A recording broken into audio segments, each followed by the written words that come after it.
So, I want to start off by saying that I still work for this company, and I still have anxiety every time I go into work. The company is huge, one of the biggest names in the world. For privacy purposes, I'm going to call it the Big Cheese or Big C. I also want to mention that I have crippling social anxiety. I credit to being homeschooled most of my life. This will make more sense later. Well, September of last year I was fresh out of high school and looking for work. I needed this job immediately because I was living with my significant other, and we were barely getting by. My father and my grandfather both either work or worked for this company for a long period of time, and it is something that garnered a lot of respect in my family. So of course, I was thrilled when I got my first interview. It went great and I was all set to start training, which involved a few classes and on-the-job training. The classes were awkward to say the least, but nonetheless informative. Well, after the classes, we had our first task: join a group of fellow trainees and tour the work environment. This was when I first met the creepy coworker. He was in the very back of my group, seemed a little shy and didn't really talk to the rest of the group, unless he was trying to make an awkward joke to join in. At first, I just kind of felt bad for him. He seemed harmless, but definitely awkward and out of the loop. Knowing as much as I did going into the company, I made the effort to inform him and keep him updated with what the trainers were asking of us. He just seemed so lost and confused. I thought I was doing a good thing by helping him out. Even my significant other thought so at the time. The training went by without any hiccups, and soon we were given the location of where we would start out. Ironically enough, the only person that I'd gotten to know, the creepy coworker, had the same area that I did. Realizing that we would start out together and both didn't know anyone, we decided to exchange phone numbers. This was so that we could both meet up the next week, the starting day, so we wouldn't get lost. I thought nothing of this when he asked for my number, and just assumed it was more because he was nervous and didn't know anyone beside me. Boy, did I live to regret that. The first day of training, we met up at basically a flagpole so that we could wait for our on-the-job trainer, Christy. When we got off the employee shuttle, he started texting me asking where I was. I was in the smoking section a little ways away, killing my fears with a cigarette. I texted back telling him where I was, and he asked if he could join. I didn't like how nervous I felt, so I wasn't very comfortable with anyone joining me during this time of reprieve. But I saw him coming over anyways, so I scooted over to make room on the bench. This didn't matter, because apparently he was going to sit as close as possible to me anyways. I hate touch or people being in my personal bubble. Being a victim of other trauma, touch was something only people very close to me had permission to do. A creepy coworker then proceeded to ask me if he could bum a cigarette, and I'm not good at saying no, so I gave him one. After he lit up, he handed me my lighter, that I didn't even notice he took from the top of my bag back to me. Again, I just kind of ignored the unwarranted invasion of my space. We talked since we had about 30 minutes to kill. We talked about the normal stuff like, how do you feel about the company? Where do you want to end up in it? I noticed that he was wearing tattoo covering sleeves, and so I asked him about his tattoos. He pulled down the sleeves and started going over almost each and every one. All had something to do with either a love interest or something geeky. I listened out of mild curiosity, but quickly got uncomfortable when he started pulling out his phone to show me pictures of ones that he drew. I was uncomfortable because he kept showing me pictures of himself as well. Mostly pictures of him shirtless, and I didn't really find that appropriate. He mentioned he was a Marine and that he had gained too much weight after his last tour. I apologized out of sympathy, but suggested that it was nothing to be ashamed of. Unfortunately, after that, he kept smiling at me in a way I deemed to be admiration. I had seen this look from my fiancé, so I knew somewhere I had effed up. I quickly turned the conversation to more appropriate stuff like music taste. He seemed interested in what music I liked a little too much, and decided that he should make me a playlist. I said it really wasn't necessary, but he insisted. Later into that very day during training, he kept purposely doing kind things, like taking heavy boxes from my hands, or taking the odd jobs he deemed too grueling for a lady.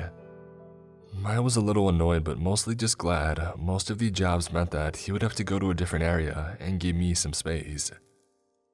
He would always find a way back to appear beside me and scare me. I hate being scared, and he laughed it off every time. I was more than uncomfortable at this point, and a nervousness had settled in the pit of my stomach. At the end of the night, after we had been sent to go home and come back the next day, he decided to walk me out. We would walk back through the maze my workplace actually is, all the way to the employee costume center or lockers. It was there that we had gotten our work costumes and stored our regular clothing in lockers. Well, I was having trouble remembering the combination, and couldn't find the little slip of paper that told me it. A creepy coworker came up and smirked at me, seemingly waiting for me to finish up. I thought that he had left by this point, so I wasn't expecting him to show up. After a few tries, he reached over and put the combination on my lock in for me. This was a serious red flag for me. He had already memorized my combination, and now I felt as though my privacy was completely gone. Again, I'm awkward and unsure of what to do in any situation like this, so I thanked him but suggested that he let me figure it out next time. I was hoping he would, so that he would forget my combination. Remember this for later. After changing back into my regular clothes in the girls' locker room, I came out and he was still waiting for me. I asked him why he had waited when he could have just gotten home sooner, to which he replied, "Because I'm a gentleman and a lady should be walked to her car so she can be kept safe." I told him that my significant other was waiting to pick me up. He asked where and I told him, down the street like an idiot. I still don't know why I complied with this creep as much as I did, but I had never been in a situation like this one. He told me that it was too far for me to walk and that it wasn't safe, so he offered to drive me over to my significant other's car. Due to how tired I was and how much I ached from the day, I didn't have much strength to argue. I mean, he was creepy, but nice. I chalked up the creepiness to him just being awkward. So, without anything else weird happening, he took me to my significant other, whom I had been texting the entire time, just to let him know where I was and what was going on. I had a deep gut feeling that I should text him everything I knew about the guy, and so I did. When we pulled up, I immediately got out of the car. My boyfriend sat there leaning against the car with his arms crossed. He wasn't very happy about him giving me a ride, but nonetheless thanked the creepy coworker for getting me over to him safely. The coworker nodded, seeming to smirk at my boyfriend the whole time. This is when my boyfriend first got a bad feeling about this guy. So, we got home and my boyfriend warned me about the guy, telling me that he wasn't getting a good vibe from the creepy coworker. It was not even 3 minutes after that, I got a text from the coworker. He started sending me songs and memes and telling me things like, "I really feel like you get me." Now, I was deeply concerned. What the hell did I get myself into? And why did I have to be so dang nice to people? The following day at work, I was on the last day of training, and I had a massive panic attack. I have a chronic illness, and the situation ended with none of my managers listening to me when I told them that the pain doesn't last and it comes and goes. They proceeded to rush me to the emergency room. Of course, the customers were quick to take out their phones and film the whole thing. It was one of the worst experiences of my life, but what happens next is worse. I received about 20 text messages from the creepy coworker asking me how I was. At this point, I was done and I just didn't respond. After a few random memes, he started texting me that he was drunk and thinking about not going home to his wife. This was the first time he had ever mentioned to me he even had a wife. I was dumbfounded. Why was he so concerned about me when he had someone he obviously loved enough to marry? I didn't respond and I went to bed. In the morning, I woke up to my boyfriend looking at my phone in anger. My heart sank and I can only imagine what creepy coworker had sent now. My boyfriend showed me the only text I had gotten since the night before. It was from his wife texting me from his phone. She wrote me a message explaining that creepy coworker had a problem getting attached to women. She warned me that I should stay away from him, and then told me her name. My name. It was after that she had explained my name was a thing for him. Of all of his exes had the same name. Now at this point, my boyfriend was telling me not to go back to this job, that it wasn't worth it. But that's not me. I wasn't going to let this one creep ruin this opportunity for me. This job meant the world to me, and I never wanted to let it go. So I told him if this continues that I would go to HR. But in all honesty, I didn't really want to go to HR. I was the new girl. I didn't want the first month on the job to be me fighting a harassment case. Biting my nails the whole way I went to work. Suddenly, creepy coworker wasn't hovering anymore. I thought this might have been him being embarrassed. I was pretty convinced I wasn't going to have a problem after that. Big mistake. On my lunch break, he made sure to go on his lunch early and come find me. His normally enthusiastic attitude was gone, replaced by what felt like anger. I was scared. He came up to me and let me know that his wife was full of crap and just angry because he was divorcing her. At this point, I didn't want anything to do with him, so I kept quiet, hoping that he would take the hint. Nope. He told me he had a gift for me and that he would give it to me after the shift, quickly walking away before I could respond. After my shift, I go outside the work area to the lockers. I had waited for an extra hour and a half, even taking a closing position from a coworker, just so that he would go home before me. Well, my lock was unlocked all the way and I was now freaked out. I opened the locker to grab my bag and go, but I noticed it. A rolled up piece of drawing paper. I know what kind it was because I myself am an artist. Unrolling it, it was a naked girl. A naked girl that resembled my video game character on World of Warcraft. I had briefly mentioned my WoW addiction to my group on the first group training day. I didn't even realize that he had heard any of that, much less memorized the information. Suddenly he walks up even though he should be long gone by then, and he confronts me. He asked me if I liked it, and because he seemed angry, I said yes. I suggested that he didn't do it anymore as my boyfriend wouldn't like this kind of gift at all. He rolled his eyes and playfully giggled at me like I was joking with him. I wasn't. Not only did he follow me the whole way out to the work grounds, he got on the employee shuttle that I got on to have witnesses. He sat right next to me, leaning on me.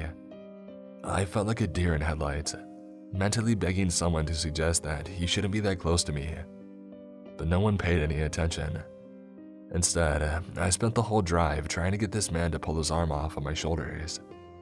I felt nauseated and my head was spinning.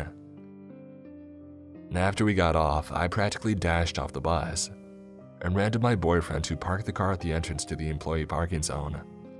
I got in the car and told him to go. He took off and I started crying. I told my boyfriend what had happened and he was upset. He wanted to turn around and confront the creepy coworker, but I talked him out of it through tears. I promised that I would talk to my managers after that. Well, I kept looking for the right time to pull a manager aside, but never got the chance the next night I went in. Now creepy coworker's attitude did another 180, and he was extremely weirdly playful. And then he crossed the final line. He grabbed my butt where customers could easily see him.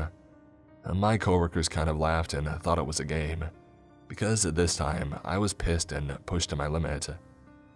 I went after him and legitimately punched him in the butt and shouted in his face, "How do you like that, huh?" Seething, he seemed unfazed by my anger. Instead, he laughed it off and he winked at me. I went down into the basement for the employee bathroom and quickly threw up the contents of my stomach. I cried in the stall, praying to God that this would stop. I quickly made an excuse, using my chronic illness, and I went home. So fast forward a few weeks, and he had completely swapped out his shift so that he wouldn't work with me. I felt like I had won the battle. I sent a message and he realized that he had crossed boundaries. Until the night before Christmas Eve. I had a terrible feeling as my boyfriend was driving me to work that night. I felt gross.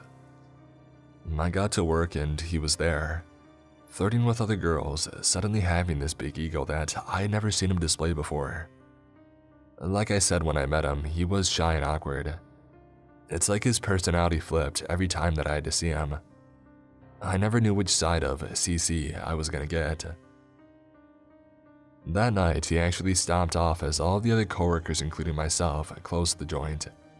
We were scrubbing the floors like normal and he didn't seem altogether, and so he clocked out early and I relaxed.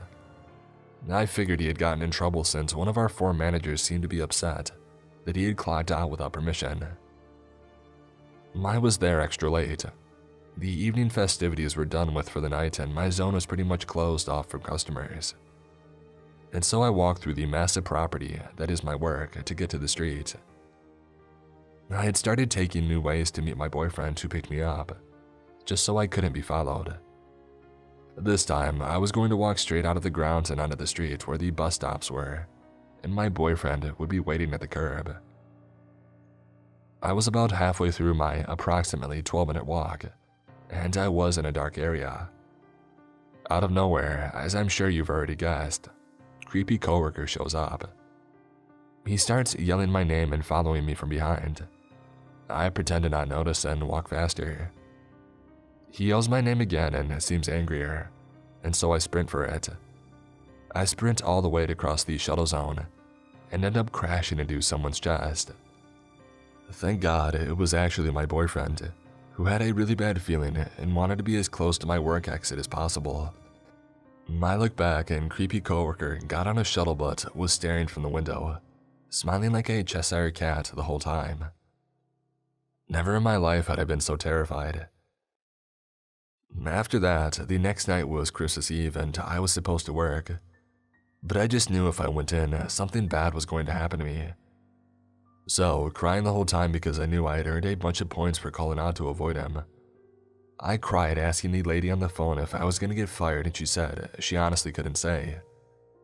I respected that but knew I wasn't done. I wasn't going to let this creep make me lose my job that I had worked so hard to get. Even changing my appearance to fit their strict standards.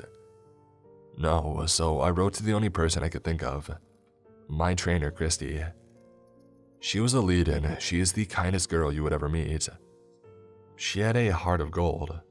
You just knew being her friend meant that you would have a trusted confidant for life. I told her everything. I sent her these screenshots of the text messages he sent to me. I finally told someone with an ounce of leadership that I was scared to go to work.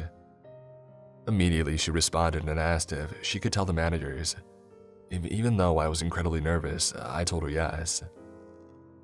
The next day I was pulled in, and God bless my ex-manager Christopher, because he was shocked at everything that had happened to me, and quickly helped me write a report for HR.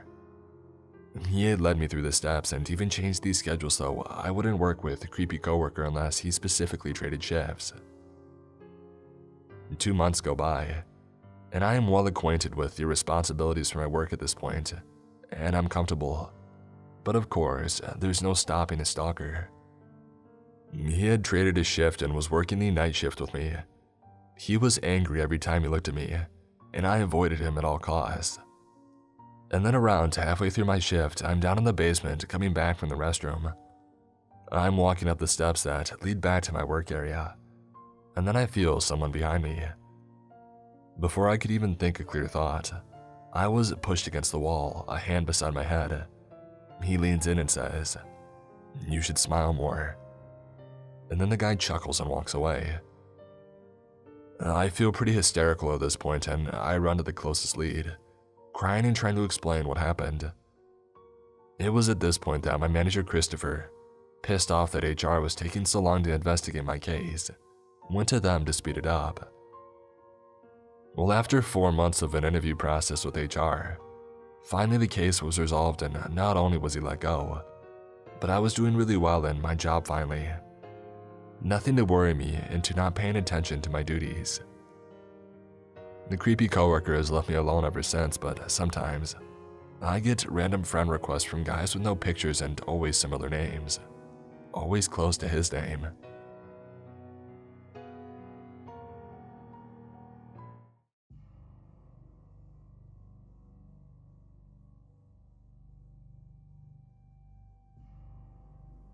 I've never posted on here since I never had a reason, but here I am. Late last night, I was browsing for jobs on Indeed and found this auto detailing job. I applied and didn't think anything of it. Just about 30 minutes ago, I received a call from an unknown number and I answered it. This was the guy from the auto detailing place. The call started off normal. I didn't think anything of it. But I noticed how he just kept talking and talking. And usually when somebody wants to give you an interview for a position, they get straight to the point. He began to tell me about the things they do on a regular day of work.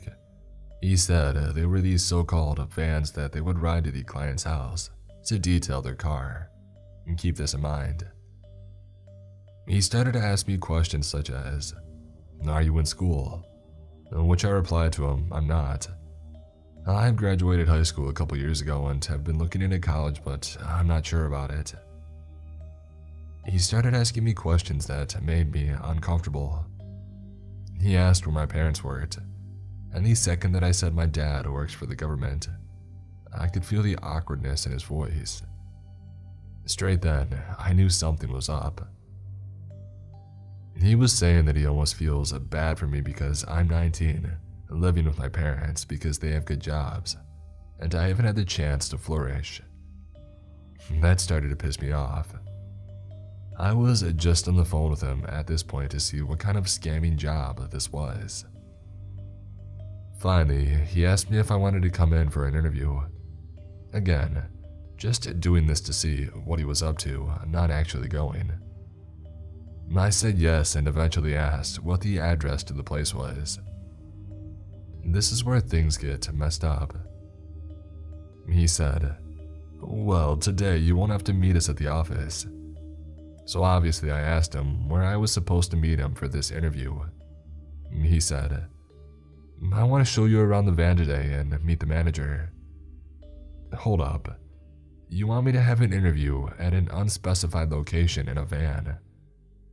He told me to meet the manager at some random McDonald's, and that there would be a white van with auto detailing written on the truck. Doesn't sound sketchy at all. I told him that I would meet his manager there, obviously not going to, and he wished me good luck. I don't know what kind of shady stuff he was pulling, but I am super uncomfortable. Even in the interview he said, "I know it sounds sketchy, but it's not." Obviously, like I said, I didn't end up actually going. But I really hope that nobody else fell for this scammy job posting. I've had my fair share of creepy people throughout my life. Bucharest is a city where things like this rarely happened, so just take it from me, I had bad luck. First of all, let me just say that I'm not your average scaredy cat dude who legs it when someone stares at them for too long, like I've seen some posters here do. I'm also not going to hide under my bed if my house gets broken into. You better believe I'll stomp their butts with no regards for my own safety. Putting being a keyboard warrior aside, there have been a few moments that I've had with total strangers that have been scarring, genuinely terrifying moments. I'm going to be talking about the most messed up situation that I have ever been in my life, and hope to any god out there that it never happens again. The incident happened 4 years ago before New Year's Eve. I was 18 at the time, and I had finished high school in the summer and with no activity, and nothing else to do. I decided to look for something I could do part-time with my limited skill sets and talents. The only things that I was remotely good at was playing video games and boxing. My mom found out this casting job in a newspaper article, back when she didn't know how to browse the internet, and she called and set up a meeting without really talking to me about it. I decided to play along since I was searching for something anyway, and casting in some shows seemed like an awesome choice. I'm 6'1" and I was skinny at the time, so I figured they could make me wear stuff like a clothing model.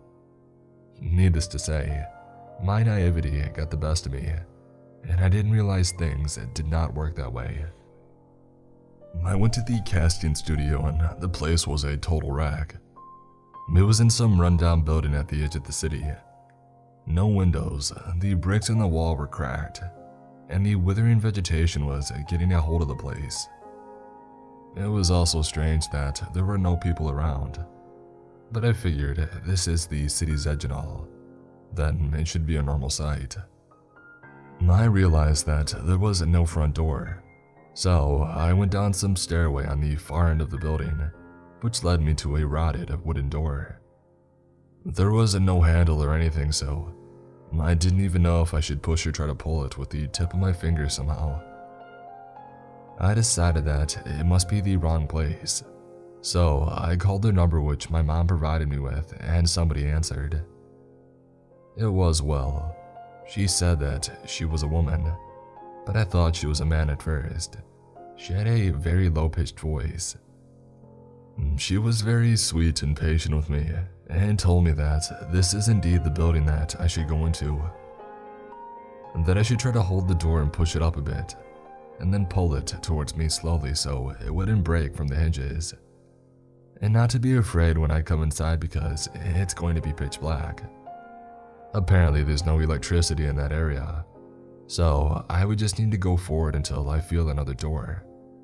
And that'll take me to another hallway which is completely lit up and take me to their office. Now hold up. What kind of insane person do you think I am to do this? I watched way too many horror movies to know this is all kinds of bad. The lady on the other side gave me a brief explanation on why the office was like this. Apparently, this was an apartment complex built in the 60s, but it got really wrecked after the '77 earthquake, which killed quite a few people because some of the pillars on the second floor were unstable beforehand. So they had to close it and no one's really done anything with it since. Since this casting company's budget was really low, they couldn't afford to have a nice looking office and to be in a good looking place, or at least a safe one. If you're having trouble with logic here, they were her words and not mine. One thing that I found sketchy is that somewhere in this conversation, she said, "You're alone, yeah?" I thought it was a bit strange, as if she could see me somehow. Her story seemed legit though. I closed the call, opened the rotting door, and sure enough, darkness. I should point out that when I pulled the door to me, there was a chair in front of it, probably to block it from collapsing inward as it apparently swung both ways because of its state of decay. I activated my phone flashlight to look around and it was really empty. Just a few chairs in the corner, and a white ragged and dirty looking tarp on the ground next to them. The door in the front had the same aspect of rotting wood. I figured that they would at least renovate that one to make it look more appealing. I pushed the door gently and it opens with a very loud creak. I think I should have pulled it. But this one didn't have a handle as well. Everything was still dark. I started questioning the system that they use and the fact that they're not professional. The lady told me that this hallway would be lit up, yet it wasn't. With my phone flashlight still on, I scanned the room for clues as to where the office might be. I know how this must seem to you listening to this. How did I not pick up on this incredibly sketchy situation?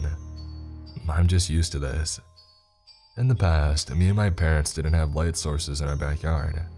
So whenever I needed to get something from the pantry, which also did not have a light source, I would do so in total darkness. This whole thing was getting on my nerves, so I deactivated my flashlight and decided to call the phone number again. As soon as I put my phone on my ear and the light it emitted went out, I heard a loud creak behind me, the sound of the rotting door that I pushed out earlier getting put back into place. I jumped at the sound and let out a sharp yell. I instinctively put my phone out, but the light the dial screen was letting out was too weak to see in front of me. "Hello?" I asked in a worried voice. No response. But in a second, I could hear the dial tone from my phone and hear a Nokia ringtone, the piano one, from the other side of the room where the door had been closed. I stay silent for a moment and the ringing stops. I have never been more horrified in my life. I crouched down and started moving along the wall to my left, as quickly and quietly as possible. I hear very quiet footsteps coming from my right, but I couldn't tell if they were coming toward me. I formulated a very basic escape plan in an instant. I had a general idea of where the door was, and the footsteps seemed to be directionless. I took 2 coins of 50 bani out of my back pocket and threw them at the other side of the room, and then I booked it. I pushed on the edge of the door at first because I ran away way too fast and had no idea where the door was exactly, and then I pushed against it to get out of the room. I tripped because I expected no resistance, yet a chair was blocking the other side. I heard scampered footsteps behind me and slight grunts. I get up and run away in the dark room with no regards to what I may hit on my path. I just knew the exit would be right in front of me. Sure enough, I hit another chair on the way, the one that I found blocking the door at the entrance, and it propelled me so hard that I bashed the door and knocked it off its hinges. I opened my eyes and I was outside, so my first instinct was screaming for help at the top of my lungs. I looked at the building and finally see him. A tall, overweight man, probably around 300 pounds, carrying a cloth in one of his hands. He was wearing a white tank top and jeans or sweatpants. I really couldn't be bothered to notice at the time. The expression on his face was one of pure anger. I scampered about and ran up the stairs as quickly as I could, and then turned right to go into town. I ran for about 3 or 4 minutes at full speed, not stopping for anything, until I finally reached the main street and I saw a lot of cars again. I was still in a panic state, so I beelined it for the nearest taxi and told him to take me the heck home. I called my mom when I was halfway home and told her everything that just happened. She felt sick to her stomach and started crying that she put me in a situation that I might have died.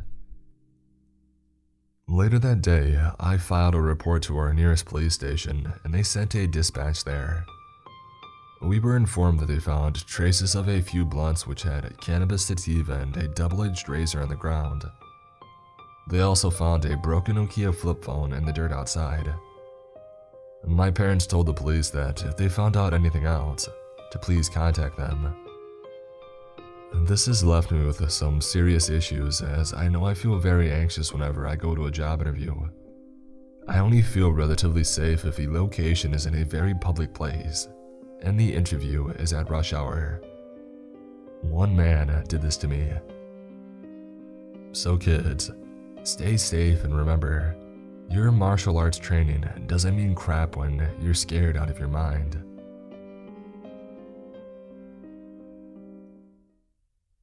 I applied on a job website recently for a serving position at a restaurant. I was contacted by someone through the messaging option through the site. The place was a Burmese restaurant. I ended up Googling the address and found out where it was. The next day, the person messaging me told me an address that didn't show up on Google. I thought it was odd, but oh well. Today, the interview was at 9 a.m. The restaurant being open this early was surprising to me. I used Google Maps and to find the location. I am always early, and I'm glad that I was. The location was not even open for business. The paper on the door said the restaurant is opening in April, and it had a completely different name than the ad had stated. I looked inside and the building looked abandoned and very dilapidated. Okay, pretty weird. I stand off to the side to scope things out because I'm having a very bad feeling that this may be some setup trap to lure a person or a girl like me into a place for an attack. And then I notice a man who looks to be high on a stimulant, wearing nice clothing, watching me. He smiles and laughs and then does this bird whistle and goes to the side of the restaurant.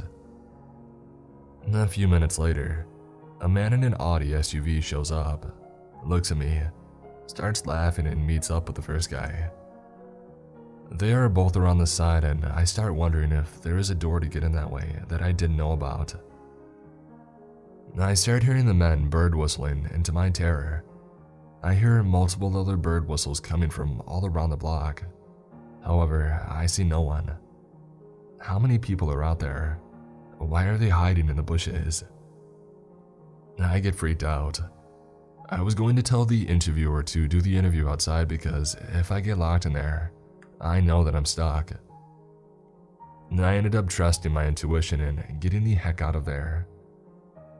Nothing bad happened, luckily, because I decided to trust my gut. I feel like society tries to get women to think they're being paranoid in this kind of situation. Then, if something horrible happens, people say, "Gee, she should have been more careful. What was she thinking?" I just wanted to share. I am unsure what to do because nothing happened. I don't really know how to approach this without any technical evidence. I want to contact the job site or police to look into it, but I feel like they won't care. Let me know if you guys have any other ideas.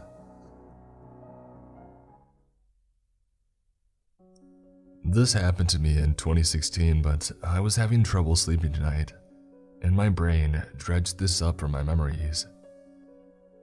I had recently moved back to my college town so I could rent an apartment with a friend after a long-term relationship had ended. I was doing a lot of job hunting for pretty much anything, as I was pretty desperate for income and unsuccessful with finding work within my career field. I was using multiple job sites, but mostly Indeed, because I liked their website features that helped you track which jobs you applied for and their status. There were, of course, some jobs that I applied for on their own websites, but I kept track. After a couple of weeks of searching, I get a call. I don't recognize the number and the area code wasn't familiar, but I pick it up as it might be a job prospect.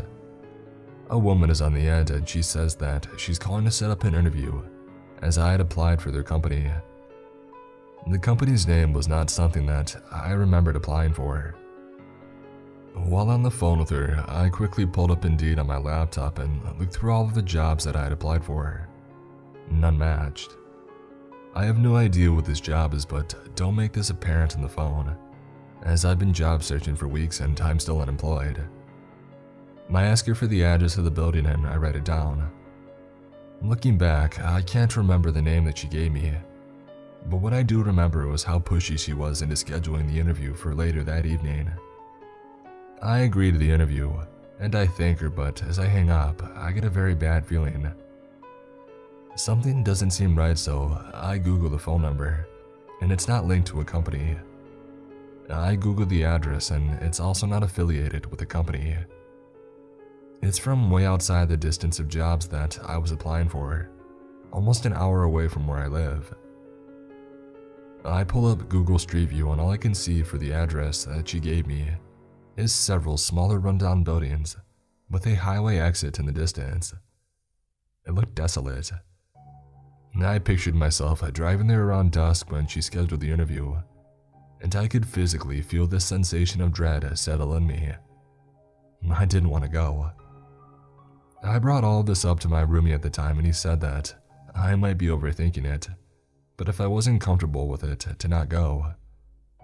I'm so glad that I didn't go. The more time passes, the more I'm aware of just how shady it was.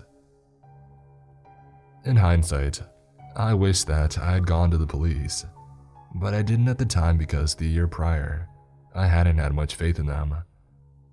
I had tried to get a restraining order for an ex who was telling me that he was going to hurt me, and he was harassing me from burner phone numbers. Who knows what could have happened if I had gone? It's a scary thought, really.